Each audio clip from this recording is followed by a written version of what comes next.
AP మంత్రి Anakapalli MLA Gudivada Amarnath emotional అయ్యారు. కంటతడి పెట్టారు. అనకాపల్లి వదిలి వెళ్లిపోతున్నందుకు చాలా బాధగా ఉందంటూ కన్నీరు పెట్టుకున్నారు ఆయన. అనకాపల్లిలో వైసీపీ కార్యాలయంలో కొత్త నియోజకవర్గ ఇన్ఛార్జ్ మలసాల భరత్ కుమార్ పరిచయ సమావేశంలో మంత్రి అమర్నాథ్ భావోద్వేగానికి లోనయ్యారు. అనకాపల్లి నియోజకవర్గం వీడి వెళ్తున్నందుకు బాధగా ఉందంటూ కంటతడి పెట్టుకున్నారు. ప్రజల రుణం ఎప్పటికైనా తీర్చుకుంటా అంటూ ఎమోషనల్ గా మాట్లాడారు.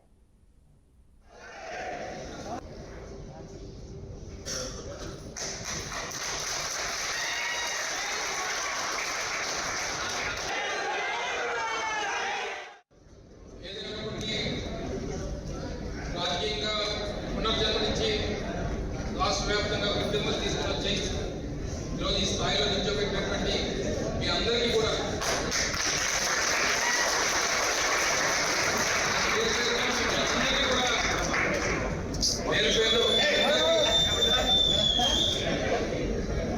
పేరు పేరున మీ అందరికీ అసలు ఆధారాలను చేయాల్సినటువంటి అవసరం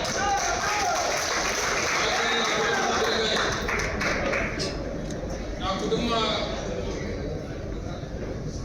రాజకీయ భవిష్యత్తుని నిర్ణయించినటువంటి నాయకులు మీరంతా కూడా ఇవాళ స్థాయి నుంచి భవిష్యత్తునిచ్చి ఈ స్థానాన్ని ఇచ్చి ఈ స్థాయిలో మీరు నిల్చోబెట్టి నాకు ఈ స్థానం కల్పించారు. మరి మీరందరూ కూడా తప్పకుండా రేపు భరత్ను కూడా అదే రకంగా మీరు ఆదరించి స్వాగతించి గెలిపించి జగన్మోహన్ రెడ్డి గారికి కానుక ఇవ్వాల్సినటువంటి